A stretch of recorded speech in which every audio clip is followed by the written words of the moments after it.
কবরের আযাব এমন ভাবে শুরু হয়ে যাবে, মানুষ আর জিন ছাড়া সব মাখলুকতেরা দেখবে। যে কারণে দেখা যায় অনেক কবরের পাশে কুকুরেরা ঘেউ ঘেউ ঘেউ ঘেউ করে কান্না করে, গরু রশি ছিঁড়িয়া পালায় যায়, কারণ ওরা কবরের আযাব নিজের চোখে দেখতে পায়। আল্লাহর নবী বলেন, আমি একদিন জান্নাতুল বাকির মধ্যে হাঁটতেছি আর দোয়া করতেছি, হঠাৎ করে গিয়া দেখি একটা কবরের মধ্যে আল্লাহ দেখায় দিলেন আযাব চলতেছে একটা যুবকের কবরে। আমি এই যুবকের কেন আযাব হয় আল্লাহ থেকে জানতে চাইলাম। আল্লাহ বললেন, ও মায়ের সাথে বেয়াদবি করেছে। আমি নবী ঠিকানা নিয়ে আল্লাহর থেকে ওই যুবকের মা বেঁচে আছে কিনা সাহাবায়ে কেরাম দিয়ে খবর নিলাম। খবর নিয়ে দেখলাম তার মা এখনো বেঁচে আছে। আমি নবী ডাকিয়া পাঠাইলাম, ওই মহিলা খবর দিল, আমি যাব না। আমি বললাম, বলে দাও তার সন্তানের কবরে আযাব হয় যেন মাফ করে দেয়। ওই মা বলে, না না, আমার সন্তানের আমি কখনো মাফ করব না। রাহমাতুল লিল আলামিন তাকে ডাকিয়া আনলেন, এরপরে বললেন, তোমার সন্তানের কবরে আযাব হয়, মাফ করে দাও। বলে, না, আমি মাফ করব না। নবীজি বললেন, তো আগুনে জ্বলবে, তুমি কি মেনে নাও? বলে, হ্যাঁ, আমার কোনো আফসোস নাই। কারণটা কি? বলে, আমার সন্তান একদিন ঝগড়া করে বউয়ের সাথে তর্কর কারণে বউয়ের মায়ায় পড়ে আমি মায়ের সাথে এমন তর্ক জড়ায় দিল, একটা ইটা নিয়ে আমার মাথার উপরে আঘাত করলো, আমি জমিনের মধ্যে পড়ে গেলাম। আমার মাথার রক্ত বের হয়ে জমিন লাল হয়ে গেল। আমি এমন কান্নায় দুর্বল হয়ে গেলাম, আমার এই কষ্ট জীবনে আর অন্তর থেকে মুছবে না। আমার সন্তানের কোনো ক্ষতি হোক এটাও আমার জানারও দরকার নাই। নবী তো রাহমাতুল লিল আলামিন। আল্লাহর নবী বলেন সাহাবাদেরকে তাড়াতাড়ি কেরোসিন আর লাকড়িয়ানো আগুন জ্বালাইয়া উপরে উঠাইয়া সন্তানের জ্বালায় দিব। নবী যখন আগুন জ্বালায়, নবী তাকায় দেখে মহিলার চোখ থেকে পানিগুলো বের হয়ে গেল। ডাক দিয়ে কয়, ও নবী, আমার সন্তানের এই আগুনে জ্বালাইবেন না। আমার সন্তান হাজারো যদি অন্যায় করে, আমি নিজের চোখে তাকাইয়া সন্তানের কষ্ট সহ্য করতে পারবো না। এর নবীর উম্মতের দল। আল্লাহর নবী বলেন, আল কবরু রাউযাতুম মির রিয়াজিল জান্নাহ আও হুফরাতুম মিন হুফারিন নার। এর নবীর উম্মতের দল, আল্লাহর মুহাব্বত নিয়ে তওবা করে নাও। আল্লাহ তাআলা বলেন, কত বড় বড় বেঈমানকেও তো আমি আল্লাহ ক্ষমা করে মাফ করে দিয়েছি। তোমরা অন্যায় যদি করিয়া থাকো, চোখের পানি ছেড়ে কান্না করো, তওবা করো। আল্লাহর নবী বলেন, গাভীর ওলান থেকে দুধ বের করে ভেতরে যেমন ঢুকানো আর সম্ভব না, যারা আল্লাহর মুহাব্বতে তওবার নিয়তে গুনার ভয়ে চোখের পানি ছেড়ে কাঁদবে, ওই বান্দাকে আর জাহান্নামে দেওয়াও সম্ভব হবে না। এরে বান্দা, আমি আল্লাহ তোর কাছে আছি, কি দরকার বল। দুনিয়াওয়ালারা চাইলে বেজার হয়, আমি আল্লাহ না চাইলে বেজার হই। কারণ দুনিয়ার সবাই স্বার্থপর, অভাবী। আমি আল্লাহর কোনো অভাব নাই, কোনো স্বার্থ নাই। আমি আল্লাহর কাছে চাও, আলা মিন মুস্তাগফিরিন ফাগফির আলাহ। কে গুনাহ করেছো ক্ষমা চাও, আমি আল্লাহ ক্ষমা করে দিব। কারণ আমি আল্লাহ চাই না কেউ জাহান্নামে যাবে। কারণ বান্দা, তুই এতটাই যে দুর্বল, ওই যে জমিন থেকে 9,30,00,000 মাইল উপরের সূর্যের গরম সহ্য করতে পারো না। এই সূর্যটা হাসরের ময়দানে যদি মাথার উপরে চলে আসে, সহ্য করতে পারবি না। আমি আল্লাহর কাছে তওবা কর, দরজাটা খুলে রাখছি। কুল ইয়া ইবাদিয়াল্লাযিনা আসরাফু আলা আনফুসিহিম লা তাকনাতু মির রাহমাতিল্লাহ। আমার রহমতের বিস্তারিত জায়গা, বিশাল চাদর বিছায় দিলাম। কত বড় বড় বড় বড় বেঈমানকেও আমি আল্লাহ মাফ করেছি। ওরে বান্দা, তোরা তো আখির নবীর উম্মত, ওই নবীর মুহাব্বতে আমি আল্লাহর কাছে ক্ষমা চাই না, আমি ক্ষমা করে দিব। ও আল্লাহ, আমার মতো গুনাহগার কেউ নাই, নিজেকে ছোট মনে করো। এরে আল্লাহর বান্দা, দুনিয়ার ভিক্ষুকেরা মানুষের দ্বারে দ্বারে ঘুরে আর ভিক্ষা করে। অনেক ভিক্ষুক চালাকি করে, বলে মা থাকলেও বলে আমার মা নাই, বাবা থাকলেও বলে বাবা নাই, বাড়ি থাকলেও বলে বাড়ি নাই। একজনে ধরিয়াই কয়, তোর মা বাপ আছে, আমি জানি, তুই নাই নাই কেন বললি? ভিক্ষুক বলে, ভাই কথাটা ফ্লাশ করো না, কারণ আমি জানি মালিকের দরওয়াজায় দাঁড়াইয়া নাই নাই নাই যত বেশি বলা যাবে, মালিকের দিলটা নরম হবে। আল্লাহ বলেন, ও দুনিয়ার মানুষ, আজকে তোরে বাড়ির মালিক, গাড়ির মালিক, সন্তানের মালিক বানায় দিলাম, আসলে এগুলো কিচ্ছু তোরে স্থায়ী না। আমি মাওলার দরবারে যদি বিনয়ের সাথে বলো, আল্লাহ, আমার বাড়ি, আমার ঘর, আমার টাকা, আমার ছেলে, আমার মেয়ে, আমার গাড়ি, আমার সব আসলে আমার কিছুই না। আমার টাকা নাই, বাড়ি নাই, ঘর নাই, এমনকি আমার মরণের পরে কবরের জায়গাটাও আমার না। আমার বাড়ি বাড়ি যা বললাম, আমার মরণের পরে আমার গায়ের জামাটা ছেলে খুলে রাখবে, বেলেট দিয়ে কেটে রাখবে, বৃষ্টির মাঝে আমার লাশটা রাস্তায় ফালায় রাখবে, দরজা আটকায় রাখবে, বাঁশবাগানে আমার লাশটা ফেলে দিবে। একদিন দুদিন কান্নার পরে আর খবর নিবে না। বরং মরণের পরে জানাজার আগেই মনের মধ্যে জায়গা বাড়িঘর ভাগ করার পরিকল্পনা শুরু হয়ে যাবে। ওই কবরে আমাকে একা ফালায় রাখবে, 3টা সাদা কাফনের আমাকে বাসিন্দা বানায়া, আর কেউ কবরে খবর নিবে না। আল্লাহর নবী বলেন ওই কবরে খবর নেওয়ার জন্য 4টা বন্ধু তুমি সঙ্গে নিতে পারো। ক্বালান নবিয়্যু সাল্লাল্লাহু আলাইহি ওয়া আলিহি ওয়াসাল্লাম ইযা উযিআল মাইয়িতু ফি কবরিহি জাআল কুরআনু ইনদা রাসি ওয়াস সালাতু আন ইয়ামিনি ওয়াস সিয়ামু আন শিমালি ওয়া সাইরুল হাসানাতি ইনদা রিজলাই। আল্লাহর নবী বলেন উম্মতের দল অন্ধকার কবরে রেখে যাওয়ার পর 2জন ফেরেশতা আসবে প্রশ্ন করার জন্য। মাথার কিনারায় যখন আসবে 4টা বন্ধু চারদিক দিয়া দাঁড়ায় যাবে আর বলবে প্রশ্ন করার জন্য ফেরেশতারা আসবি না, আরামে ঘুমাইছে, বান্দাকে আরামে ঘুমাইতে দাও, দুনিয়াতে ঘুমাইতে পারে নাই। মাথার কিনারা থেকে বলবে কে আমাদের নিষেধ করলা? জবাব দিয়া বলবে আমি হলাম এই মাইয়েতের বন্ধু কোরআনুল কারীম। ফেরেশতারা ডান পাশে যাবে, আসবে না। কে নিষেধ করলা? বলবে আমি তার আপন বন্ধু নামাজ। ফেরেশতারা বাম কিনারায় যাবে, বলবে আসবে না। কে নিষেধ করলা? বলে আমরা তার বন্ধু রোজা। পায়ের কিনারায় যাবে, বলবে আসবে না। কে নিষেধ করলা? বলে বান্দার যাবতীয় নেক আমল, দস্তারখানের আমল, মেসওয়াকের আমল, টুপির আমল, দাড়ির আমল। কতক্ষণ তোমরা থাকবা? বলে আমাদের এই মাইয়্যতকে জান্নাতে ঢুকায়া দাও পর্যন্ত থাকবো। এরে নবীর উম্মত, আর এই 4 বন্ধু যদি তোমার সাথে না নিয়ে যাও, ফেরেশতা প্রশ্ন করবে রবের পরিচয় দাও, মার রব্বুক ওমা দীনুক, ধর্মের পরিচয় দাও, রাহমাতুল লিল আলামিনের পরিচয় দাও। তুমি তো ধর্ম কি জিনিস জানতাই না, ধর্ম কাকে বলে তাও ভালো করে চিনো না। স্লোগানে তালে তালে তাল মিলায় বলো ধর্ম যার যার উৎসব সবার। তোমার নিজের যে একটা নিজস্ব ধর্ম আছে তার খবরই নাই। তোমার যে একজন আল্লাহ আছে সে আল্লাহর সাথে কোনো সম্পর্ক নাই। তোমার যে রহমাতুল লিল আলামিন আছে সেই ব্যাপারে তোমার খবর নাই। আল্লাহ তাআলা বলবেন আর দেরি না করিয়া কবরের সাথে জাহান্নামের দরজাটা খুলিয়া দাও। জাহান্নামের আগুন কবরটা ভরে যাবে। একটা নয়, 2টা নয়, 70 থেকে 99টা সাপ কবরে আসবে। ইয়াহাবু লিমান ইয়াশাউ ইনাসান ওয়া ইয়াহাবু লিমান ইয়াশাউ যুকুর আও ইউযাওবিজুহুম যুকরানান ওয়া ইনাসা ওয়া ইয়াজআলু মান ইয়াশাউ আকীমা ইন্নাহু আলীমুন কাদির। আল্লাহ বলেন আসমান জমিনের ক্ষমতা আমি আল্লাহর হাতের, কুদরতি হাতের মুঠায়। আমি আল্লাহ কাউকে ছেলে দেই, কাউকে মেয়ে দেই, কাউকে দোনোটা দেই, কাউকে কোনোটাই দেই না। ক্ষমতা কার? আরো জোরে বলেন। না কোনো পীর সাহেবের, কোন মাজারওয়ালার। সন্তান যদি আল্লাহ ছাড়া আর কেউ দিতে পারতো, এক এক ঘরে কি পরিমাণ সন্তান থাকতো ফিডাফিডি করার লাগিয়া।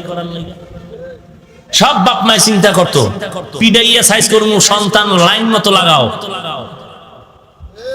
কিন্তু কত দরবারের, কত ঘাটের কচ্ছপের গা ঘেঁষা পানি পান করলো, সন্তান হবে বাবাই কইছে। কত তাবিজ, কত ঘাটের পানি পান করলো, জোয়ারের ভাটার পানি নিয়ে তাবিজ বানায়ের পরে ব্যবহার করলো। শাহজালালের দরবারে কত দৌড়াইলো, শাহপরানের দরবারে দৌড়াইলো, শাহ আমানাতের দরবারে দৌড়াইলো। এরে আল্লাহর বান্দা, সন্তান দেওয়ার ক্ষমতা দুনিয়ার কারো নাই। সন্তান দেওয়ার ক্ষমতা একচ্ছত্র মালিকানা কার? আল্লাহ বলেন আমি কাউকে ছেলে দেই, কাউকে মেয়ে দেই, কাউকে দোনোটাই দেই, কাউকে কোনোটাই দেই না। লা তাকতুলু আওলাদাকুম খাশিয়াতা ইমলাক নাহনু নারযুকুহুম ওয়া ইয়্যাকুম। আমি আল্লাহ তাদেরকেও দেই, তোমাদেরকেও রিজিক দেই। রিজিকের ভয়ে সন্তানকে হত্যা করিস না। সন্তান বেশি হলে থাকবে কই, খাবে কি, এই ভয়ে হত্যা করিও না। জন্ম নিয়ন্ত্রণ যেটাকে বলে, এই জন্ম নিয়ন্ত্রণ পন্থা বা পদ্ধতি আবিষ্কার করেছে বিধর্মী ইহুদিরা। আশ্চর্যের খবর, শিক্ষিত মুসলমান পায়ে হাত রেখে বলি রাগ করো না, একটু খোঁজ খবর নিয়ে দেখো, আজ পর্যন্ত দুনিয়ার কোন ইহুদি বেঈমানেরা এই জন্ম নিয়ন্ত্রণের পদ্ধতি ব্যবহার করে না। সব নিজেরা আবিষ্কার করে সারা দুনিয়ার মুসলমান দেশের মধ্যে ফ্রি টাকায় বিক্রি করে, পদ্ধতিগুলো সাপ্লাই করে। কারণটা কি? কারণ হলো ওরা চায় মুসলমানের সন্তান কমে যাক, নিজেরা বাহাদুরি করতে পারবে। মুসলমানের স্লোগান শিখে দিল, ছেলে হোক মেয়ে হোক দুটোর বেশি নয়, একটা হলে ভালো হয়, না হইলে আরো ভালো। কিন্তু ইহুদি বেঈমানের ঘরে খবর নাও, প্রত্যেকের ঘরে সন্তান 4, 5, 7, 8, 10, 12, 17, 70টা পর্যন্ত পত্রিকা আসছে। এক বেঈমানের বাড়ি পাবা না সন্তান অল্প। রবীন্দ্রনাথ ঠাকুরের সন্তান অনেক।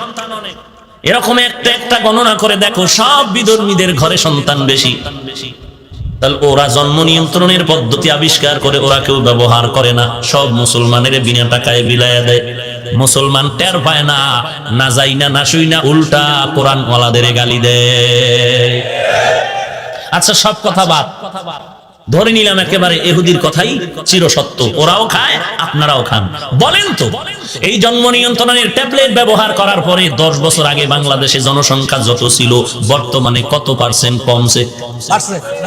হ্যাঁ, ট্যাবলেট গেল কই? রাগ করতেছেন? বাস্তব কথা বলতেছে। আপনাদের জন্ম নিয়ন্ত্রণের ট্যাবলেট কই?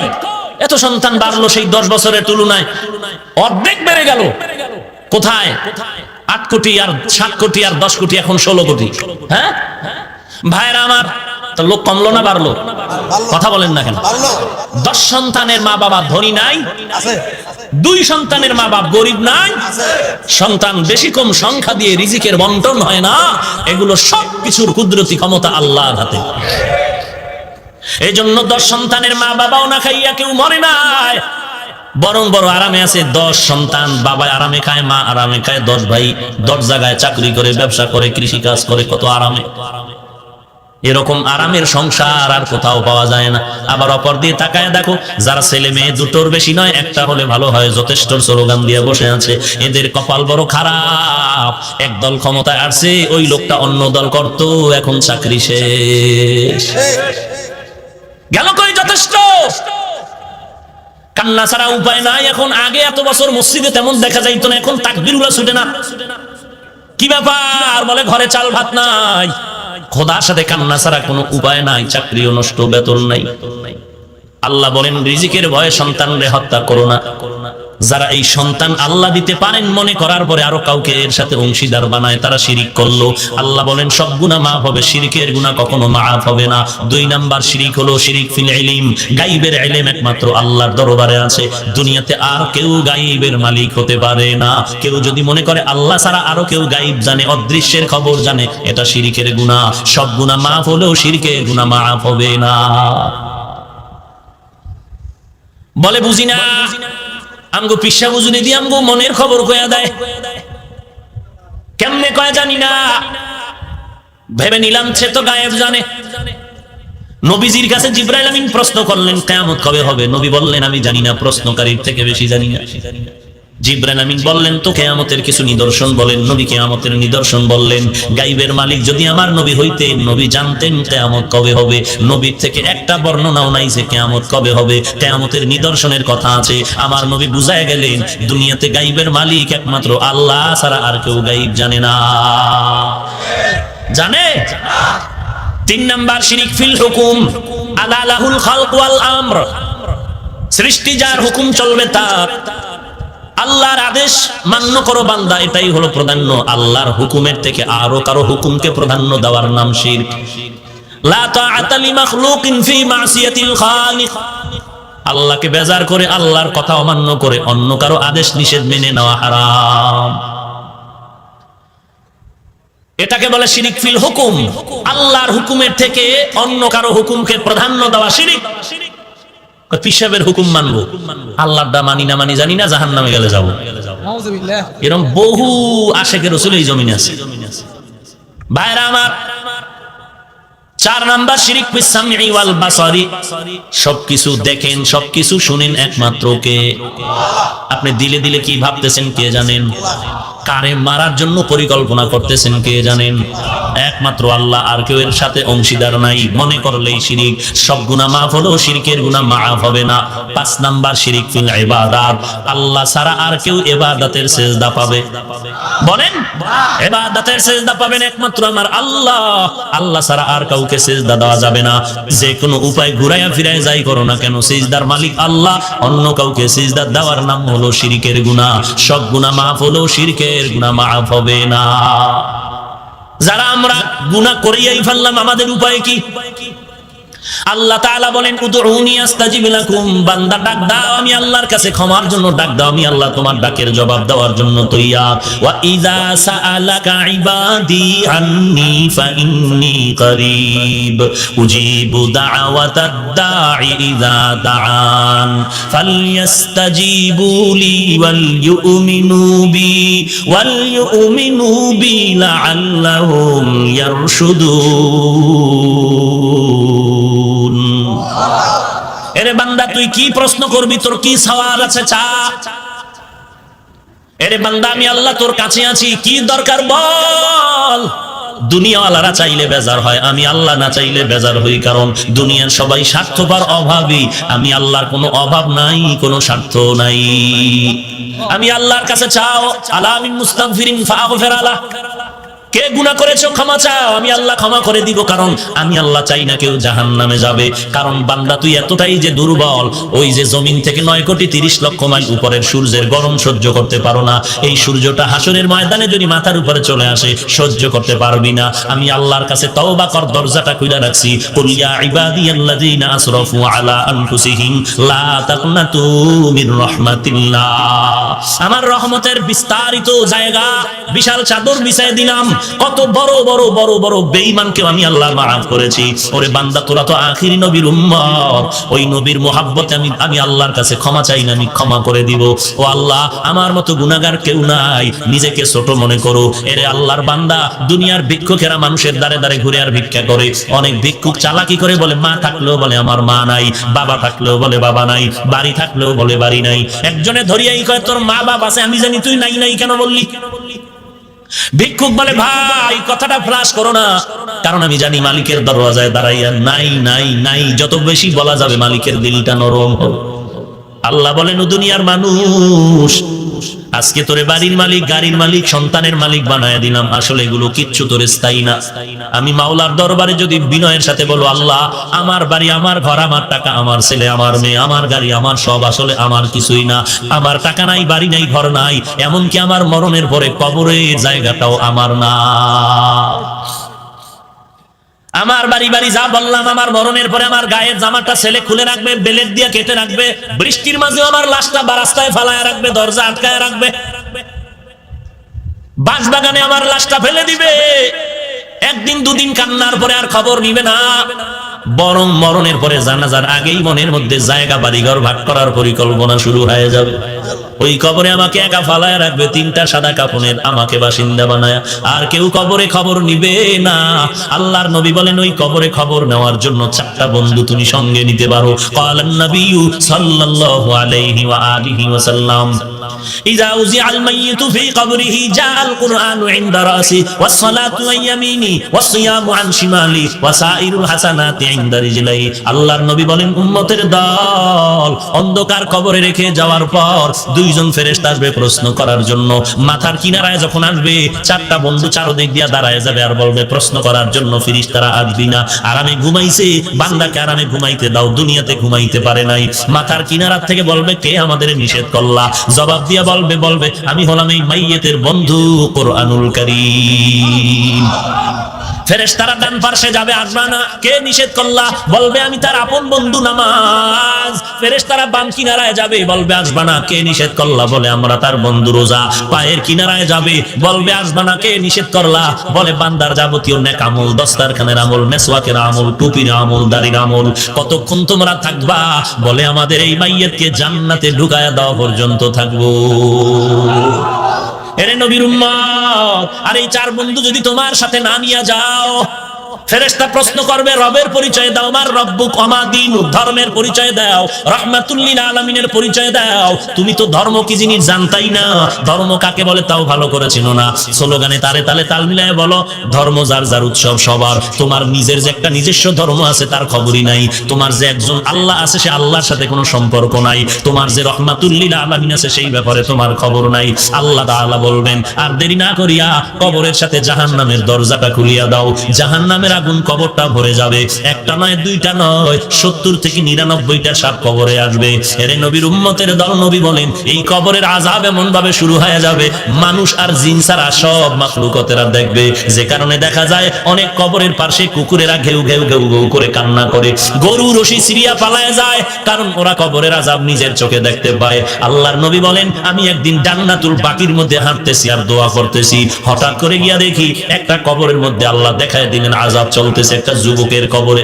আমি এই যুবকের কেন আযাব হয় আল্লাহর থেকে জানতে চাইলাম। আল্লাহ বললেন ও মায়ের সাথে বেয়াদবি করেছে।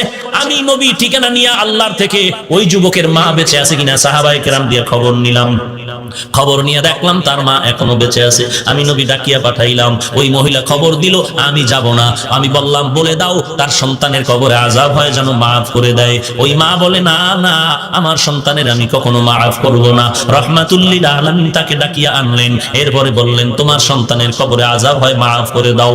বলে না আমি মাফ করব না। নবীজি বললেন তো আগুনে জ্বলবে, তুমি কি মেনে নাও? বলে হ্যাঁ, আমার কোনো আফসোস নাই। কারণটা কি? বলে আমার সন্তান একদিন ঝগড়া করে বউয়ের সাথে তর্কর কারণে বউয়ের মায়ায় পড়ে আমি মায়ের সাথে এমন তর্ক জড়ায় দিল, একটা ইটা নিয়ে আমার মাথার উপরে আঘাত করলো, আমি জমিনের মধ্যে পড়ে গেলাম, আমার মাথার রক্ত বের হয়ে জমিন লাল হয়ে গেল, আমি এমন কান্নায় দুর্বল হয়ে গেলাম, আমার এই কষ্ট জীবনে আর অন্তর থেকে মুছবে না। আমার সন্তানের কোনো ক্ষতি হোক এটাও আমার জানারও দরকার নাই। নবী তো রাহমাতুল লিল আলামিন। আল্লাহর নবী বলেন সাহাবাদেরকে তাড়াতাড়ি কেরোসিন আর লাকড়িয়ানো আগুন জ্বালাইয়া উপরে উঠাইয়া সন্তানের জ্বালায় দিব। নবী যখন আগুন জ্বালায়, নবী তাকায় দেখে মহিলার চোখ থেকে পানিগুলো বের হয়ে গেল। ডাক দিয়ে কয় ও নবী, আমার সন্তানের এই আগুনে জ্বালাইবেন না। আমার সন্তান হাজারো যদি অন্যায় করে, আমি নিজের চোখে তাকাইয়া সন্তানের কষ্ট সহ্য করতে পারবো না। এর নবীর উম্মতের দল, আল্লাহর নবী বলেন আল কবরু রাউযাতুম মির রিয়াজিল জান্নাহ আও হুফরাতুম মিন হুফারিন নার। এর নবীর উম্মতের দল, আল্লাহর মুহাব্বত নিয়ে তওবা করে নাও। আল্লাহ তাআলা বলেন কত বড় বড় বেঈমানকেও তো আমি আল্লাহ ক্ষমা করে মাফ করে দিয়েছি।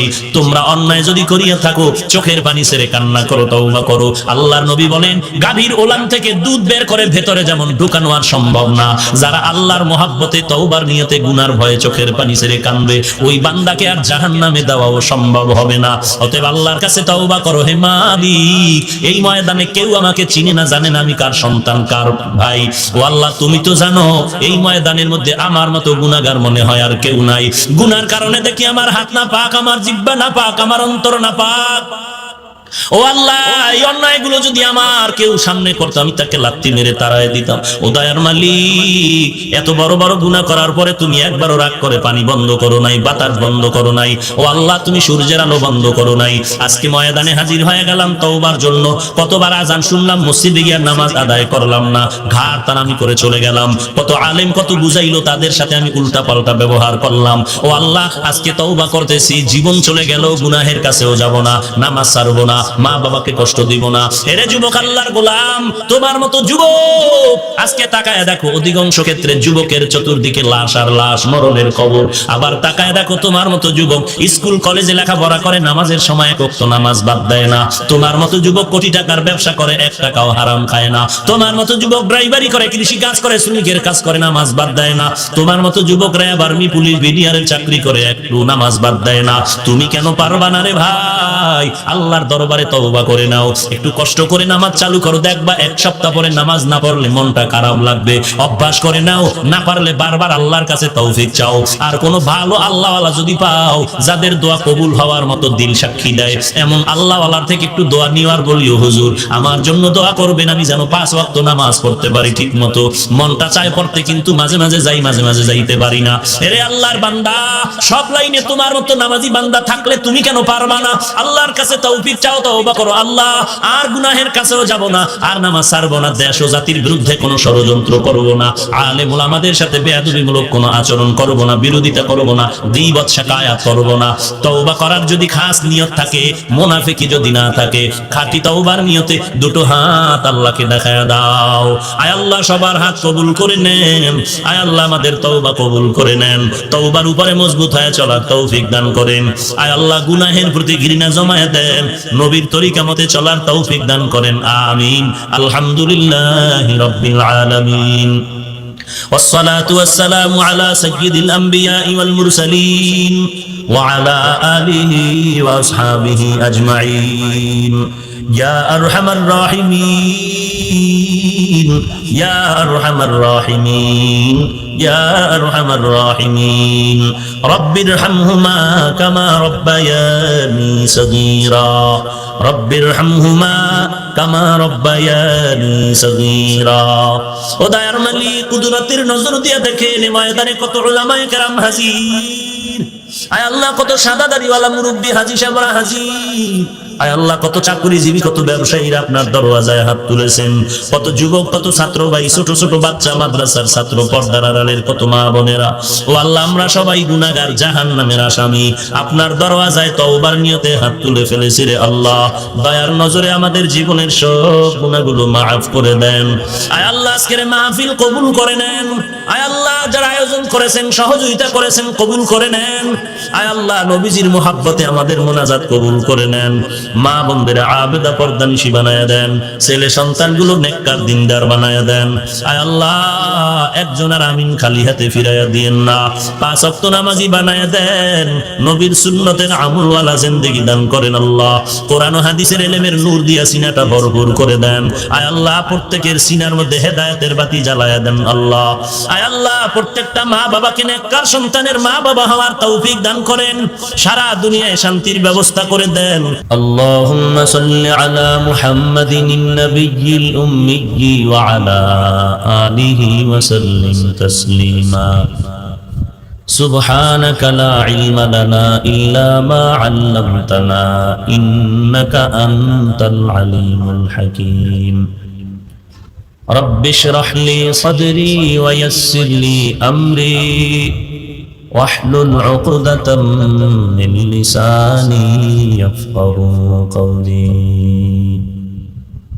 सूरज ने दिया अपनी शुआओं को ये पैगाम सूरज ने दिया अपनी शुआओं को ये पैगाम दुनिया है अजब चीज को भी सुबह को भी शाम दुनिया है अजब चीज को भी सुबह को भी शाम दुनिया में हो दुनिया का तलबगार नहीं हो दुनिया में हो दुनिया का तलबगार नहीं हो बाजार से गुजर हो खरीदार नहीं हो बाजार से गुजर हो खरीदार नहीं हो मकबूल तो है शाज है काबिल तो बहुत है मकबूल तो है शाज है काबिल तो बहुत है आईना के मानिंदे तू नहीं दिल तो बहुत है आईना के मानिंदे तू नहीं दिल तो बहुत है আল্লাহ পাকের বান্দা হযরত মুহাম্মদুর রাসূলুল্লাহ সাল্লাল্লাহু আলাইহি ওয়া আলিহি ওয়াসাল্লামের প্রিয় উম্মতগণ আল্লাহ পাকের দরবারে লাখ কোটি শুকর যে মহান রব্বুল আলামিন ফিতনার জামানায় কোরআন ও সুন্নাহর ভিত্তিতে সহিহ তরিকায় কিছু কথা বলার জন্য শুনবার জন্য আমাদেরকে কবুল ও মঞ্জুর করেছেন নিয়ামতের শুকর আদায়ার্থে মুসলমান হিসেবে ঈমানের আওয়াজকে উঁচু করে এক আওয়াজে উচ্চ কণ্ঠে সকলেই কালিমাতুশ শুকর উচ্চারণ করি আলহামদুলিল্লাহ লক্ষ কোটি দরুদ ও সালাম সৈয়দুল মুরসালিন রাহমাতুল্লিল আলামিন শফিউল মুজনিবিন খাতামুন নবিয়্যিন সৈয়দুস সাকালাইন ইমামুল মুরসালিন শফিউ আযম রাসূল আকরাম রাহমাত আলম নবিয়্যুল আরব আল আজম হাবিবে কিবরিয়া আশরাফুল আম্বিয়া সৈয়দুল আম্বিয়া শফিউ মাহশর সাকিয়ে কৌসর आका इनामदार मदीना का ताजदार आफताब नबूवत फ़ख्र मौजूदात सय्यदुल मखलूक़ात हज़रत मुहम्मदुर रसूलुल्लाह सल्लल्लाहु अलैहि व आलिहि वसल्लम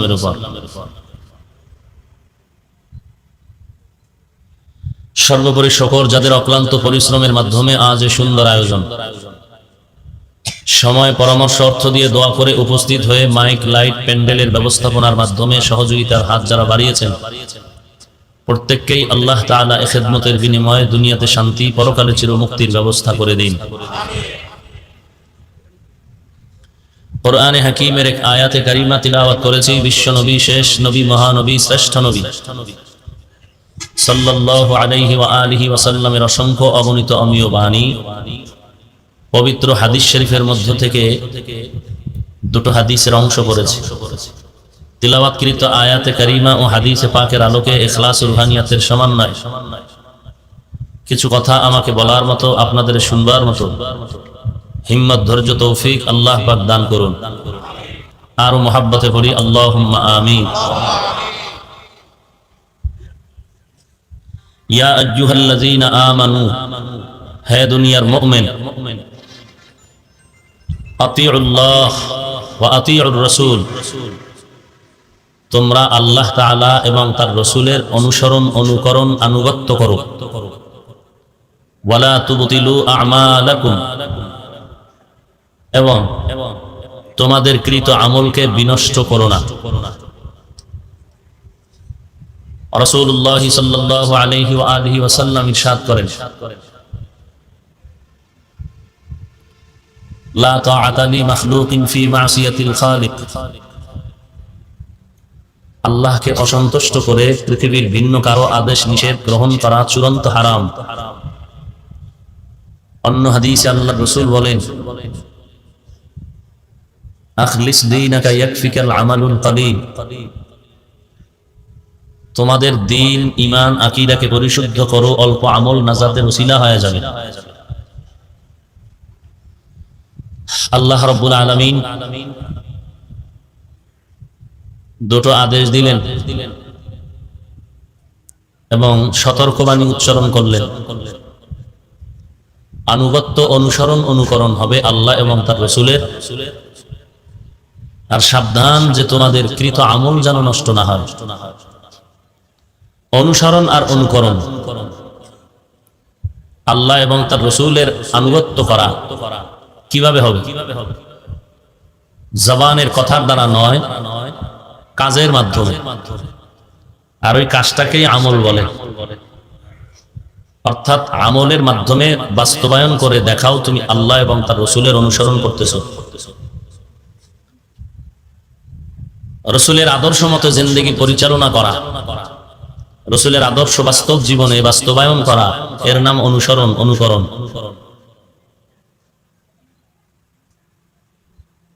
রাসূলের এই বাস্তব আদর্শকে বাস্তবায়ন আমরা কিভাবে করব? আল্লাহর রাসূল ভিন্ন এক জায়গায় বলেন, সল্লু রাআইতুমুনি কামা উসাল্লি, নামাজ আদায় করো তোমরা সকলেই যেমনি ভাবে আমাকে নামাজ পড়তে দেখো। অর্থাৎ বাস্তবায়ন করতে হলে, অনুসরণ করতে হলে, অনুকরণ করতে হলে এখানে প্র্যাকটিক্যাল বিষয়গুলো দেখা দরকার। রাসূলুল্লাহ সাল্লাল্লাহু আলাইহি ওয়া আলিহি ওয়াসাল্লাম আদর্শের কথা জবানে যেমন বলেছেন, বাস্তবে নিজে আমল করে সাহাবায়ে কেরামদেরকে দেখিয়েছেন। এজন্য নবী বলেন, তারাকতু ফীকুম আমরাইন লান তাদিল্লু মা তামাসসাকতুম বিহিমা কিতাবাল্লাহ ওয়া সুন্নাত রাসূলি, দুটো জিনিস তোমাদের মাঝে রেখে যাই, কখনো তোমরা পথভ্রষ্ট হবে না, লাইনচ্যুত হবে না, গোমরাহ হবে না, যতক্ষণ ওই দুই জিনিস আঁকড়িয়ে ধরবে। এক নাম্বার আল্লাহর কিতাব, দুই নাম্বারে সুন্নাত। আল্লাহর কিতাব বলতে কোরআনে হাকিম, সুন্নাত বলতে রাসূলের সুন্নাত, আদর্শ। সুন্নাত বলে নবী ইঙ্গিত করেছেন, আমি যে আমলগুলো করে উম্মতকে করার জন্য আদেশ দিয়েছি, দেখিয়েছি। উম্মত বলতে প্রথম সারিতে সাহাবায়ে কেরাম, এরপরে তাবেঈন, তাবে তাবেঈন, আইম্মায়ে মুজতাহিদিন, উলামায়ে মুতাকাদ্দিমিন, মুতাআখিরিন, ক্রমান্বয়ে দেখে দেখে দেখে দেখে এভাবে আসছে। আমরাও উলামায়ে হযরতদেরকে দেখে দেখে আমল শিখেছি। আল্লাহর কিতাব থেকে জানলাম, আর কিতাব পড়ানেওয়ালা, জাননেওয়ালা, ফকিহ, আলেম আমাদের জন্য তারা অনুকরণীয়। আমরা মাঝে মাঝে সবাই বলি, কোন ব্যক্তি শরীয়তের দলিল নয়, কোন বুজুর্গ শরীয়তের দলিল নয়। চরমনার সৈয়দ ফজলুল করিম রহমতুল্লাহ আলাইহি তিনি বলেছিলেন, যে আল্লাহর বুজুর্গ বান্দা যদি উম্মতের কাছে দলিল হতে না পারে, সে বুজুর্গ হওয়ার যোগ্যতাই রাখে না। কথাটা ক্লিয়ার বোঝার চেষ্টা করি। যেই বুজুর্গ, যে ওলিয়ে কামেল উম্মতের কাছে দলিল হতে পারে না, সে বুজুর্গ হতে পারে না। কারণ বুজুর্গ কে হবে? কামেল ওলি কে হবে? ইন্নামা ইয়াখশাল্লাহ মিন ইবাদিহিল উলামা। আল্লাহ বলেন, নিশ্চয়ই আমার বান্দাদের মধ্যে বেশি ভয় করবে আমাকে যারা উলামায়ে কেরাম। ভয় করার মানে ইচ্ছা করে তো গুনাহ করবেই না, ভুলে যদি গুনাহ হয়ে যায় তওবা করতেও দেরি করবে না। এরা হলো উলামা। এদেরকেই বিভিন্ন ভাষায় বুঝার জন্য, জানার জন্য আল্লাহ কোরআনে হাকিমে শব্দ উল্লেখ করেছেন। কোথাও বলছেন আউলিয়া, কোথাও সালিহিন, সাদিকিন। এরাই যে গুনাহ তো ইচ্ছা করে করবেই না, ভুলে আল্লাহ না করুন যদি হয়ে যায় তওবা করতেও দেরি করবে না। এবং এরা মুস্তাহাব ছাড়বে না, মাকরুহ করবে না। তো এরাই তো উম্মতের কাছে দলিল হয়ে যাবে। অর্থাৎ এই ব্যক্তিটাই শরীয়তের দলিল না, বরং শরীয়তের লাইনে ব্যক্তি চলতেছে, এটাই দলিল হয়ে আছে মানুষের কাছে। ইমাম বুখারী এই কথা বলেছেন, ইমাম মুসলিম এই কথা বলেছেন, ইমাম আবু হানিফা এই কথা বলেছেন, ইমাম শাফিঈ এই কথা বলেছেন। তার মানে তাদেরকে আমরা অনুসরণ করি কেন? তাদের প্রত্যেকটা কথা কোরআন সুন্নাহর আলোকে হয়েছে। আমরা তো ব্যক্তির অনুসরণ করি না, কোরআন সুন্নাহর অনুসরণ করি। কিন্তু কোরআন সুন্নাহ পাবো থেকে? কার থেকে? ব্যক্তি থেকেই তো শিখতে হবে, ওস্তাদ থেকে শিখতে হবে, মুরব্বির থেকে শিখতে হবে।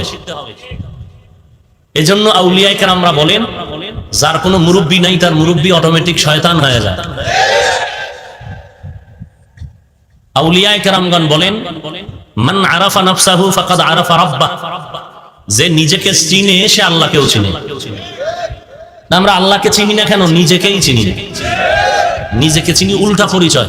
আমাকে চিনো, আমি বড় একজন বক্তা, আমি একজন প্রিন্সিপাল, আমি একজন খতিব মসজিদের, আমি একজন শাইখুল হাদিস, আমি চেয়ারম্যান, আমি মেম্বার, আমি এমপি, আমি মন্ত্রী, আমি কোটিপতি। এটা নকল পরিচয়, অস্থায়ী পরিচয়। আমার আসল পরিচয় কি? আসল পরিচয় আমি আল্লাহর গোলাম। আর বেশির থেকে বেশি দুনিয়ার লাইনে পরিচয় দেওয়া যায় আমি একজন মুসলমান। আকালা ইন্নানি মিনাল মুসলিমিন, আর কিছু না। কবরে গেলে তো এই প্রশ্নটাই করা হবে, জিজ্ঞেস করা হবে না তুমি পীর না মুরিদ, খতিব না আলেম। বলবে তোমার রবকে, তোমার ধর্ম কি, তোমার নবীকে। আর ইসলাম হলো আমার ধর্ম। ইন্নাদ দীনা ইনদাল্লাহিল ইসলাম। আল্লাহ বলেন, নিশ্চয়ই আমার নিকটে একমাত্র দিন হলো ইসলাম। শুধু এতটুকু বলে আল্লাহ শেষ করেননি, দুনিয়াতে ইসলাম ছাড়া অন্য ধর্মাবলম্বীও থাকবে। আল্লাহ তাদের ক্ষেত্রে বলেন, ওমান ইয়াবতাগি গায়রাল ইসলামি দীনান ফালান ইউকবালা মিনহু ওয়া হুয়া ফিল আখিরাতি মিনাল খাসিরিন। ইসলাম ব্যতীত যারা অন্য ধর্ম পালন করবে তারা জাহান্নামী, ক্ষতিগ্রস্ত। আল্লাহর কাছে এগুলো গ্রহণ হবে না।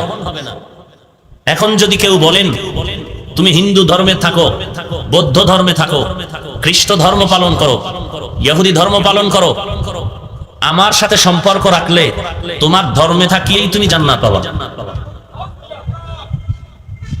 এরকম কেউ বলে না, বললে অলাভ বহু আছে। যে আমার দরবারে আসো, হিন্দু অবস্থায় থাকিয়াও জান্নাত পাবা, খ্রিস্টান ধর্ম পালন করিয়াও তুমি জান্নাত পাবা, শুধু আমার সাথে লাইন ক্লিয়ার রাখো। অথচ আল্লাহ বলেন, ইন্নাদ দীনা ইনদাল্লাহিল ইসলাম। ইসলাম ধর্ম ছাড়া আর কোনো গ্রহণযোগ্য ধর্ম আল্লাহর কাছে নাই। একমাত্র আল্লাহর কাছে গ্রহণযোগ্য যে ধর্মটা, তার নাম ইসলাম। ওয়া মান ইয়াবতাগি গায়রাল ইসলামি দীনান, কেউ যদি ইসলাম ছাড়া অন্য ধর্ম পালন করে, ফালান ইউকবালা মিনহু, আল্লাহর কাছে কবুল হবে না। ওয়া হুয়া ফিল আখিরাতি মিনাল খাসিরিন, আখিরাতে ধ্বংস। ইসলাম ধর্ম কি? আল্লাহ এবং তার রাসূলের আনুগত্য। সোজা কথা। আমার দুনিয়াতে আসার থেকে মৃত্যুর পর পর্যন্ত যা করব, যা বলবো, সব আমার আল্লাহ এবং রসুলের লাইনে হতে হবে। ইন্না সালাতি ওয়া নুসুকি ওয়া মাহইয়ায়া ওয়া মামাতি লিল্লাহ ওয়া মামাতি লিল্লাহি রাব্বিল আলামিন।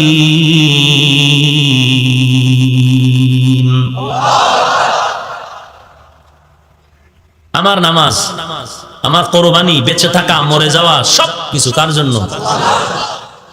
ইসলাম ধর্মের একটা গঠনতন্ত্র আছে তো, আছে না? হিন্দুদের ধর্মের একটা আদর্শ আছে। যত বড় প্রধানমন্ত্রী হোক, তাদের একটা ধর্মীয় পোশাক আছে, আছে না নাই? খ্রিস্টানদেরও ধর্মীয় পোশাক আছে, মদিনাওয়ালারও পোশাক আছে। ইসলাম ধর্মেরও একটা লাইন আছে।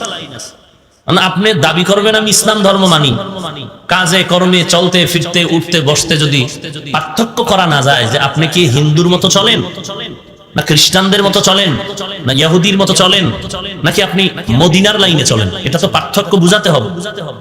ইসলাম ধর্ম খ্রিস্টান কোনোদিন গ্রহণ করবে না, ইসলামের আদর্শ ইহুদি গ্রহণ করবে না, ইসলামের আদর্শ বৌদ্ধরা গ্রহণ করবে না, ইসলামের আদর্শ, মদিনার আদর্শ কোনো হিন্দু গ্রহণ করবে না, একমাত্র মুসলমান করবে। হিন্দুর ছেলে শার্ট পরে, প্যান্ট পরে, টাই পরে, চুল লম্বা। মুসলমানের বাচ্চাও যদি প্যান্ট শার্ট টাই পরে, চুল লম্বা, তাহলে ইসলাম ধর্ম আর হিন্দু ধর্মে ব্যবধান কই? ব্যবধান থাকবে না? ভারতের প্রধানমন্ত্রী বাজপেয়ী বাংলাদেশে এক সময় আসছিলেন, তাদের ধর্মীয় ধুতি পরে। কেন তার ইন্টারন্যাশনাল পোশাক প্যান্ট শার্ট পরলেন না কেন? এরই বলে আনুগত্য, এর নাম অনুকরণ, অনুসরণ। অথচ গোটা দুনিয়ার মধ্যে চ্যালেঞ্জ করার মতো একটা ধর্ম ইসলাম ধর্ম। গোটা দুনিয়ার আদর্শবাদীদের কাছে আমার রসুলের আদর্শ চ্যালেঞ্জ করার মতো, যেটা কোনো অ্যাডভাইস করার দরকার নাই। এটা তার জন্মসূত্রেই সুন্দর। মক্কার মানুষ চূড়ান্ত খারাপ, রসুলের আদর্শ গ্রহণ করার কারণে এত দামি হয়ে গেল যে এখন শুধু সাহাবী তাদের নামে লেখে না, শুধু রাদিয়াল্লাহু তাআলা আনহুই না, ওয়া রাদু আন, আশারায়ে মুবাশশারা, জান্নাতের গ্যারান্টি কার্ড হাতে পেয়েছেন। সেই রসুলের বিদায়ের ১৫০০ বছরের বেশি হয়ে গেল। আজ ময়দানে হাজার মানুষ টাকার জন্য আসছেন, খানা পাওয়ার জন্য আসছেন, বসার জায়গা ভালো না, কোয়ালিটি ফুল বিছানা নাই, পরিবেশ অত গুছালো না। সামান্য একটা গরিবের বাড়ির বিবাহের পরিবেশটাও যেই ঝাঁকজমক হয়, এই মজলিসটা ওই রকম নয়। এরপরও কি নীরব, নিস্তব্ধ। ৫০০ টাকা দিলেও একজনে যদি বলে আমার কাছে ১ ঘন্টা বসে থাকো, আধা ঘন্টা বসে থাকার পরে বলবে ডাকছো কেন? বলে ৫০০ টাকা দিব, বসো। বিরক্ত হয়ে চলে যাবে, তোমার টাকা লাগবে না। আর এখানে টাকা দিয়েও বসে আছে, কোন আওয়াজ আছে? কষ্ট আছে? দুনিয়ার কোন কোটিপতি টাকার লোভ দেখায় যদি এই ২ ঘন্টা বসায় রাখে চুপচাপ, কত ভিড়াভিড়ি। আপনারা আসছেন, আমাকে মোহাব্বত করেন দ্বীনের স্বার্থে। বিষয়টা কি? আমার মতো ২ হাত ২ পাওয়ালা মানুষের তো অভাব নাই, শুধুমাত্র আল্লাহর কোরআন আর মদিনাওয়ালার আদর্শ, আর কিচ্ছু না। যত তদন্ত করে দেখবেন এটাই। আমি যদি এখন টুপি খুলে দেই, মা খুলে শার্ট প্যান্ট টাই লাগাই, থাকবেন আপনারা? যত বড় দামি বয়ান করি, কেউ শুনবে? এটা বাংলাদেশের পরিবেশ, অন্যান্য দেশে ভিন্ন পরিবেশ থাকতে পারে, কিন্তু মূল বিষয় যেই দেশেই মুসলমান থাকুক, একমাত্র ইসলাম ধর্ম, মদিনার নবীর আদর্শ ছাড়া দুনিয়াতেও শান্তি নাই, পরকালেও মুক্তি নাই। কিন্তু মানে কয়জনে? খানা খাইতে বসছে, হিন্দু যেমনি খায় এমনি আমিও খাই, তাহলে আমি যে মুসলমান, পার্থক্য কই? মুসলমানের বসার একটা কাইফিয়াত থাকবে আলাদা, মুসলমানের কথা বলার সিস্টেম হবে আলাদা। কারণ আমি হিন্দু নয়, আমি খ্রিস্টান নয়, আমি ইহুদি নয়, এক কথা আমি দুনিয়াদার নয়, আমি মদিনাওয়ালার আদর্শের উম্মত। আমার চলাফেরা, বসা, উঠা, কথাবার্তার একটা লাইন থাকবে, আদর্শ থাকবে, বৈশিষ্ট্য থাকবে। খবর নাই, দাবি করি আমি মুসলমান। হিন্দুরাও সকাল 10টায় ঘুম থেকে উঠে, অন্যান্য ধর্মের লোকেরা উঠে ব্রাশ করে, হাত মুখ দিয়ে 2-4টা খেয়ে এরপরে যার যার কাজে চলে যায়। আমিও এমন করলাম, তো পার্থক্য রইল কই? আমি যে মুসলমানের বাচ্চা, আমি যে রসুলের আদর্শের উম্মত, পার্থক্য রইল কই? অন্যান্য ধর্ম অবলম্বী ভাইয়েরা এরাও সকালবেলা রাস্তায় দৌড়ায়, জুতা টুতা পরে, আমিও দৌড়াই। ওর মাথায় টুপি নাই, আমারও টুপি নাই। ও বিড়ি টানে, আমিও টানি। ও মসজিদে যায় নাই, আমিও যাই নাই। পার্থক্য রইল কই মুসলমানের? বেঈমানের হাতে আজ মুসলমান মার খাবে কেন?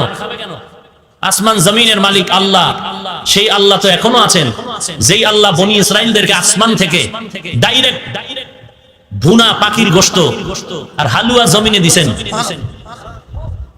সে আল্লাহ তো এখনো আছেন। যেই আল্লাহ নমরুদকে একটা ল্যাংলা মশা নাক দিয়ে ঢুকাইয়া জুতার বাড়ি দিয়ে শেষ করলেন, এত বড় পাওয়ারফুল নমরুদ, ফেরাউন, সাদ্দাত, কারুন ধ্বংস হয়ে গেল। ইতিহাস তো আর মুছে ফেলা যাবে না। ফেরাউনের লাশ তো এখনো আছে। তাহলে সে আল্লাহ তো আছেন। তাহলে আমাদের হালাত এত দুর্বল কেন?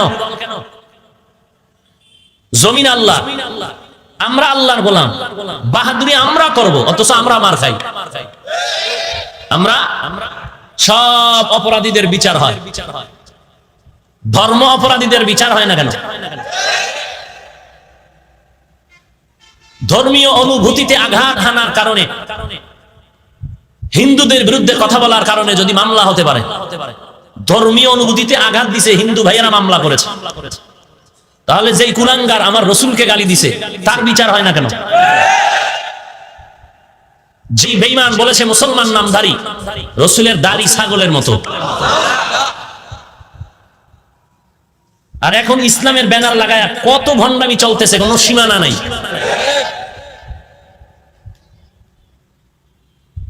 আল্লাহ আমাদের হেদায়েত দান করুন। আল্লাহ বলেন, তোমরা আল্লাহ এবং তার রসুলের আনুগত্য করো। ওয়ালা তুবতিলু আমালাকুম, তোমাদের রসুলের আনুগত্য যে করবা আমলের মাধ্যমে, সেই আমল যেন আবার নষ্ট হয়ে না যায়। খবরদার, আল্লাহ এবং তার রসুলের অনুসরণে যে আমল করবা, এই আমল যেন নষ্ট হয় না যায়। দুই দল চোর এ জমিনে আছে আমল নষ্ট করার জন্য। কয় দল চোর? মিনাল জিন্নাতি ওয়ান নাস, মানুষ শয়তান আর জিন শয়তান। তুলনামূলক জিন শয়তান থেকে মানুষ শয়তান বড় মারাত্মক। জিন শয়তান হলো প্রকাশ্য, মানুষ হলো গোপন। বলেন, গোপন দুশ্মন বড় নাকি প্রকাশ্য দুশ্মন বড়? এখানে ইখতিলাফ হয়েছে। কেউ বলে প্রকাশ্যটা বড়, কেউ বলে গোপন দুশ্মন বড়। গবেষণা নাই তো, ফিকির নাই, মুখে যা আসলো বলে দিলাম। প্রকাশ্য দুশ্মন থেকে গোপন দুশ্মন চূড়ান্ত খারাপ। গোপন দুশ্মন কারা? মানুষ। প্রকাশ্য দুশ্মন তো শয়তান। আল্লাহ নিজেই বলেছেন, ইন্নাহু লাকুম আদুউম মুবিন। কেমন দুর্বল শয়তান! আজান দিলে পালায় যায়, জিকিরের আওয়াজ শুনলে পালায় যায়, কোরআন তেলাওয়াতের আওয়াজ শুনলে পালায় যায়। মানুষ শয়তান এত খারাপ, আজানেও পালায় না, জিকিরেও পালায় না, তেলাওয়াতেও পালায় না। এদেরকে তাড়ানোর জন্যই লাগবে ইখলাস ওয়ালা বেতের বাড়ি। এদের জন্য মুজাহাদা করতে হবে। মুজাহাদা করবে শয়তানের বিরুদ্ধে। নফসের মধ্যে ধোঁকা দেয় শয়তান, জিন শয়তান, মানুষ শয়তানের বিরুদ্ধে জিহাদ করতে হবে। এই জিহাদ করলেই তাকে বলে মুজাহিদ। আমরা এমন মুজাহিদ, মাথায় টুপি দাঁড়িয়ে আছে ঠিক, কিন্তু ছেলে মেয়ের খবর রাখি না। ছেলে মেয়ে কোন দিকে দৌড়াচ্ছে খবর নাই। খবর আছে ঠিক, কিন্তু মানুষকে বুঝতে দেই না। ওয়ালা তুবতিলু আমালাকুম, এরে আল্লাহর গোলাম, আল্লাহ এবং তার রাসূলের অনুকরণ করো সুন্নতের আমলের মাধ্যমে। খবরদার তোমাদের আমল যেন বিনষ্ট হয় না যায়। দুই শ্রেণীর শয়তান মানুষের আমল নষ্ট করার জন্য প্রচেষ্টা করে তিনটা পদ্ধতিতে। দুনিয়ার দুই দল চোর, এরা আমল চোর। কি চোর? একদল জিন শয়তান আর একদল মানুষ শয়তান। জিন শয়তান অন্তরের মধ্যে ধোঁকা দেয়, মানুষ শয়তানও পাশে বসে বসে চা খায় আর ধোঁকা দেয়। মাত্র আজান হয়েছে, নামাজ একটু পরে পড়লে হবে, জামাত দাঁড়ায় গেছে বলে একা পড়লেও তো হবে, বলে এত নামাজ লাগে নাকি, এত নফল ইবাদতের কি দরকার? বান্দার দিলটারে ঠিক কর, টুপি মাথায় দিয়া কি লাভ হবে, দাড়িটা রেখে কি লাভ হবে? মানুষ শয়তানে বলে কোরআনের মধ্যে তো দাড়ির কথা নাই, দাড়ি রাখবো কেন? কি শয়তান? মানুষ শয়তান বলে পোশাকের কোনো মূল্য ইসলামে নাই। আগে দিল ঠিক করো, ঈমানটারে মজবুত করো, এরপরে পোশাক। পড়লে ভালো, না পড়লে কোনো সমস্যা নেই, এটা নিয়ে তো টানাটানি কেন করো? এগুলো হয়ে যাবে যখন ইসলাম কায়েম হবে, তখন সব হয়ে যাবে। অতএব ইসলাম কায়েমের জন্য চেষ্টা করো, ইকামতে দ্বীন এর জন্য চেষ্টা করো, এক সময় আমল ঠিক হয়ে যাবে। মুসলমান যারা আল্লাহর খাঁটি গোলাম, তাদের মাকসাদ হলো দ্বীন, আল্লাহর দ্বীন আল্লাহর জমিনে বাস্তবায়ন করা। এটা হলো মাকসাদ। এটা কি মাকসাদ? যদি ক্ষমতার চেয়ার পেয়ে বসি, এটা হলো ওয়াসাইল, মাধ্যম হলো দাওয়াত। অথবা কেউ যদি খেলাফতের চিন্তা করে, খেলাফত মাকসাদ না, এটা ওয়াসাইল, মাধ্যম। কিন্তু দুনিয়ার কিছু স্বার্থান্বেষী মানুষ মাধ্যমকে বানাইছে মাকসাদ, মাকসাদকে বানাইছে ওয়াসাইল। কি? দ্বীন ইসলাম বাস্তব জীবনে কায়েম করা মাকসাদ, উদ্দেশ্য। মাধ্যম হতে পারে দাওয়াত, মাধ্যম হতে পারে খেলাফত। কেউ বলে না আমাদের খেলাফত উদ্দেশ্য, ক্ষমতা আমাদের উদ্দেশ্য।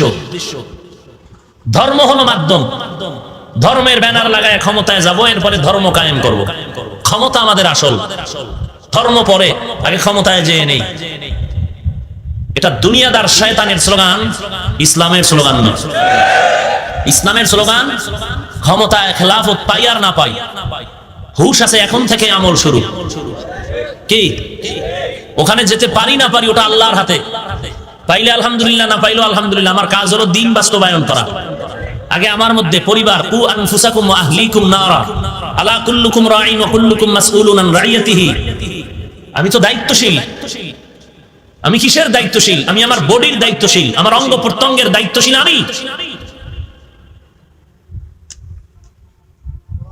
নিজে আগে বাঁচতে হবে জাহান্নাম থেকে, এরপরে আহাল, এরপরে উম্মত। নিজের ছেলে মেয়ে, স্ত্রী, সন্তান, পরিবার, ভাই বোন, প্রতিবেশী, সমাজ, এরপরে অন্য চিন্তা। নিজেই জাহান্নাম থেকে বাঁচতে পারলাম না, অন্যকে বাঁচাবার ফিকির করাও তো বোকামি। চেষ্টা তো করতে হবে। আল্লাহ আমাদের বুঝার তৌফিক দান করুন। দুই দল চোর মুসলমান ইমানদারের আমল নষ্ট করবে তিন পদ্ধতিতে। কয় পদ্ধতিতে?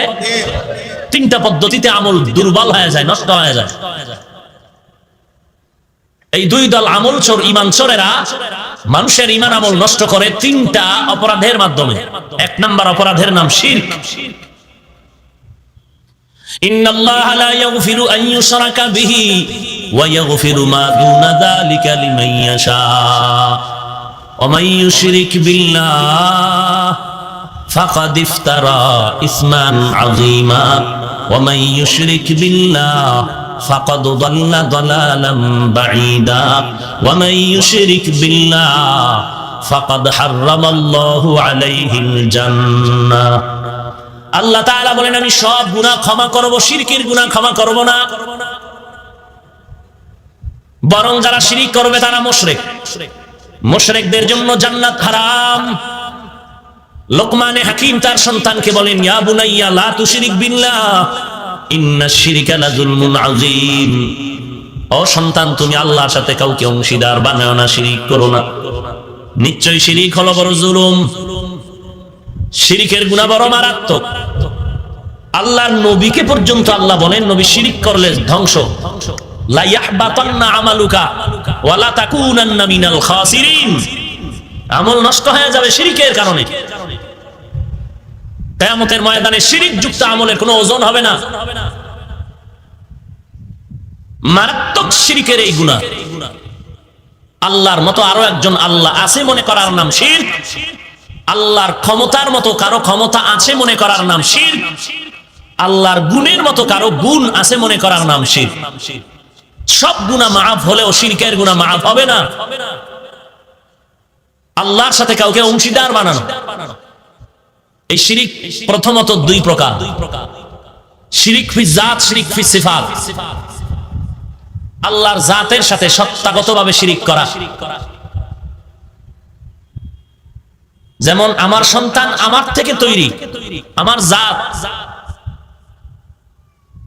আল্লাহর জাতের সাথে কাউকে অংশীদার বানানো, এটা শিরিক ফি জাত।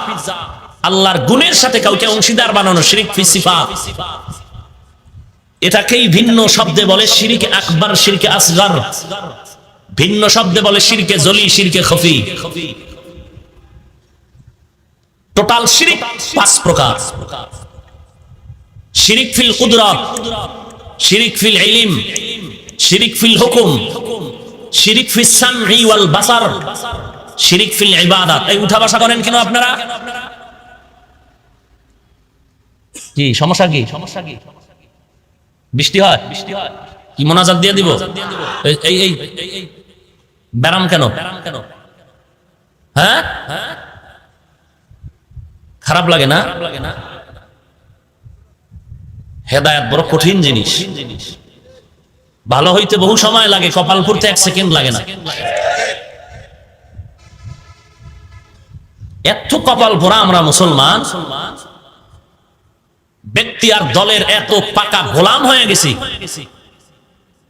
যে কোরআন হাতে ধইরা কসম কইরা বুঝাইলেও ব্যক্তি আর দলের বিরুদ্ধে চলে গেলে সহ্য করতে পারে না। এত শিরকের মধ্যে ঢুকে আছে।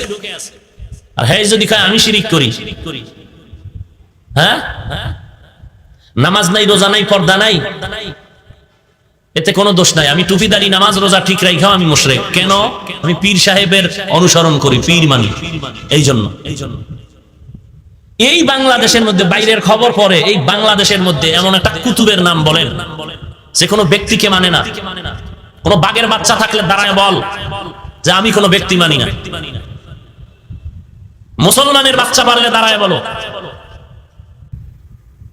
তুমি চরমনাই মানো না, উজানি মানো না, দেওবন্দি মানো না, কওমি মানো না, আলিয়ান মানো না, জাকির নায়েকরে মানো না, মতিউর রহমান মাদানি মানো না, টেলিভিশন মানো না, মানো না কও কোন কচু? মানি না বলে কি কচু বুঝাতে চাও?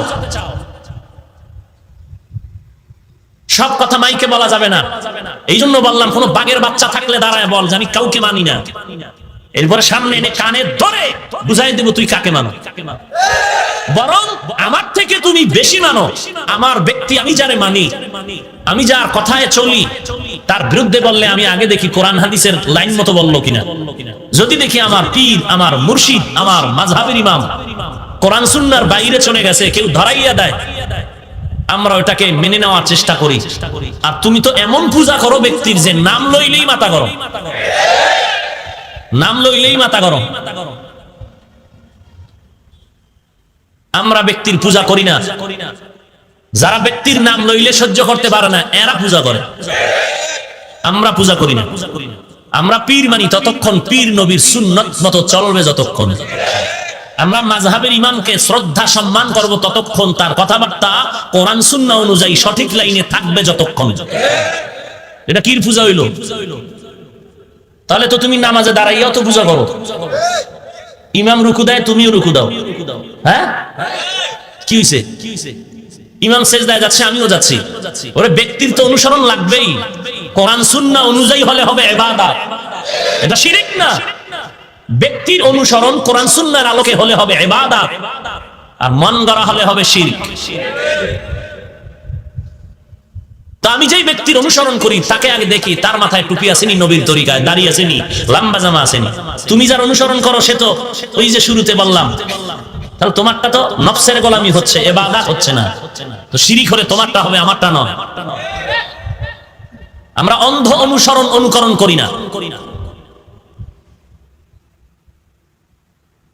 কালিমাতু হাক্কিন ইনদা সুলতানিন জায়ের, হক কথার পরিচয় হলো জালেমের সামনে দাঁড়ায় সত্য আওয়াজ দেওয়া। মাঠে ময়দানে মাইক পাইয়া, খোলা মাঠে গোল দিয়া চরমনাই দেওবন্দি তাবলীগ কওমীদেরকে বহু কিছু বলা যায়। জুমার মসজিদে দাঁড়াইয়া পারলে সুদের বিরুদ্ধে বলো না, ঘুষের বিরুদ্ধে বলো না, ইসলামের লাইন মতো কোরআন হাতে নিয়ে বলো না। 18 বছরের আগে বিয়া দেওয়া যাবে না, এটা কোরআন বিরোধী, পারলে জুমার মসজিদে বলো না। সুদখোর ঘুষখোর এরা আল্লাহর লাইনে নাই, এদের বাড়ি দাওয়াত খাওয়া যাবে না, বলো না। কয়দিন জুমার ইমামতি টিকে দেখি না তোমার, বাহাদুরি করো, মাঠে নাই না, আসল জায়গায় খবর নাই, খালি চরমনাই দেখো, উজানি দেখো, তাবলীগ দেখো, কওমি দেখো, দেওবন্দি দেখো।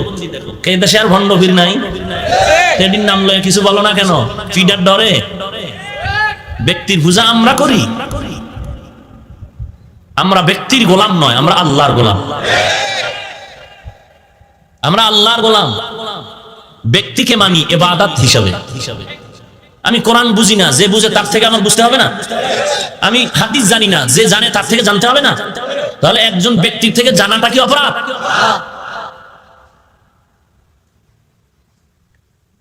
আমি যাকে পীর মানি, আমি যেই মুরব্বী মানি, তার তো টুপি, দাড়ি, নামাজ, পর্দা, তেলাওয়াত, তাহাজ্জুদ, ইশরাক, আউয়াবিন বন্ধ নাই। আর তুমি যাকে মানো তার তো উপরের দিক থেকে ইসলামের সাইনবোর্ডটাই নাই।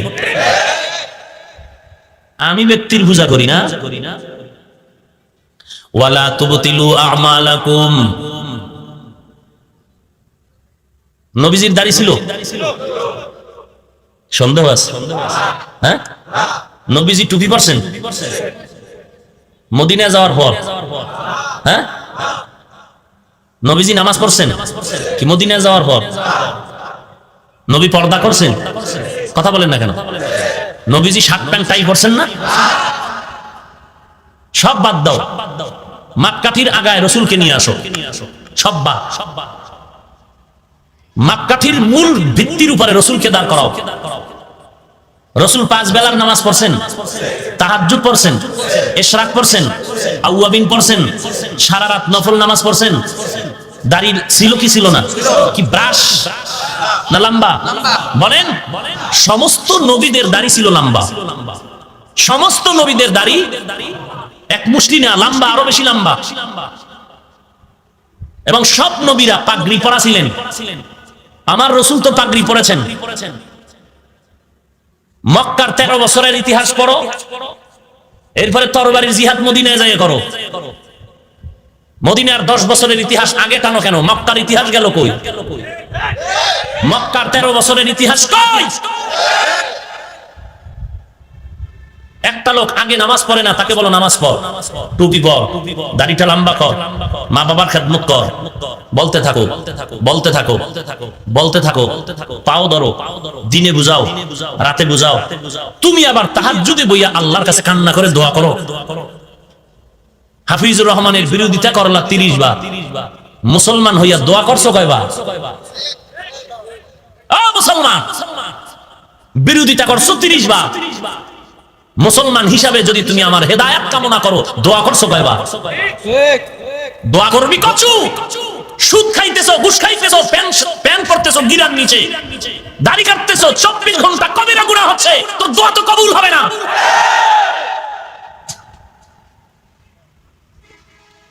গালি দেওয়া সহজ, ভালো ব্যবহার করা বড় কঠিন। গালি দিয়েছো 13 বার, দোয়া করছো কয়বার নবীর উম্মত হিসাবে? নবীকে ইহুদি গালি দেয়, আবু বকরের মেজাজ গরম, নবীজি মুস্কি মুস্কি হাসেন, আবু বকরকে ইশারা দিলেন চুপ। কতক্ষণ আর চুপ থাকা, যে ইহুদির গালির পাওয়ার বাইরে গেছে। আবু বকর নিজেকে কন্ট্রোল করতে না পেরে জবাব দেওয়া শুরু করলেন। নবীজি বেজার হয়ে গেলেন। আবু বকর জিজ্ঞাসা করলেন, নবীজি আমি চুপ ছিলাম, আপনি চুপ, তখন হাসলেন, আমি জবাব দিতেছিলাম ইহুদির গালির, আপনি তখন মন বেজার করলেন কেন? নবীজি বললেন, যতক্ষণ আমি চুপ ছিলাম ততক্ষণ আল্লাহ তাআলা ফেরেশতার মাধ্যমে জবাব দেওয়াইছিল। যখনই তোমার হাতে তুমি নিয়ে নিছো, রহমতের ফেরেশতা রাগ করে চলে গেছে, আমার মন বেজার হয়ে গেছে। তো তুমি নিজ হাতে নেও কেন, আল্লাহর হাতে ছেড়ে দাও।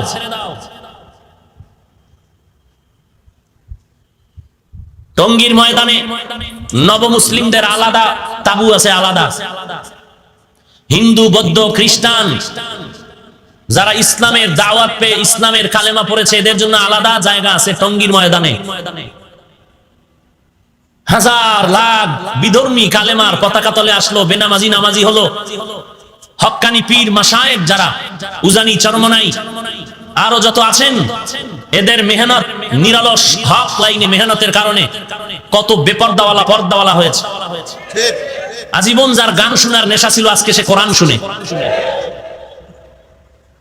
এত লক্ষ লক্ষ মানুষ দিনের পথে আসতেছে, তোমার কাছে ভালো লাগে না? না,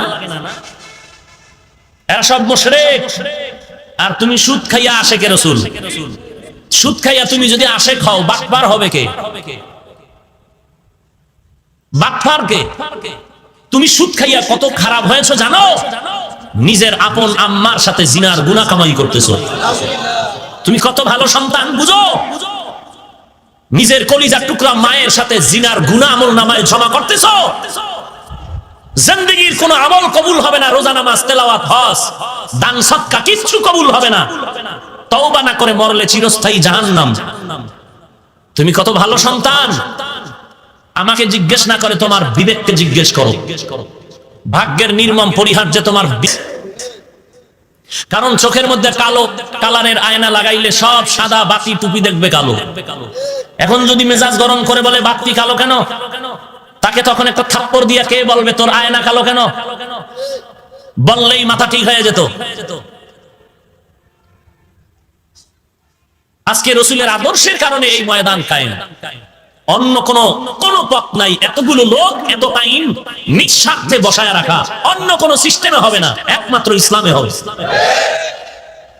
কি এমপি আর মন্ত্রী, গরিবের বাচ্চা ইমামতির মুসাল্লায় দাঁড়াইয়া যা করতেছে, মন্ত্রী তার কমন মানতেছে, কমান মেনে মেনে রুকু দেয়, সিজদা দেয়, বলে না এই বেটা আমি এমপি মন্ত্রী, কত পুলিশ আমাকে স্যালুট দেয়। তোর মতো গরিবের কথায় কি আমি উঠবো আর বসবো? বলে এটা দুনিয়ার কেউ না পারলেও ইসলাম পারে। এর নাম ইসলাম।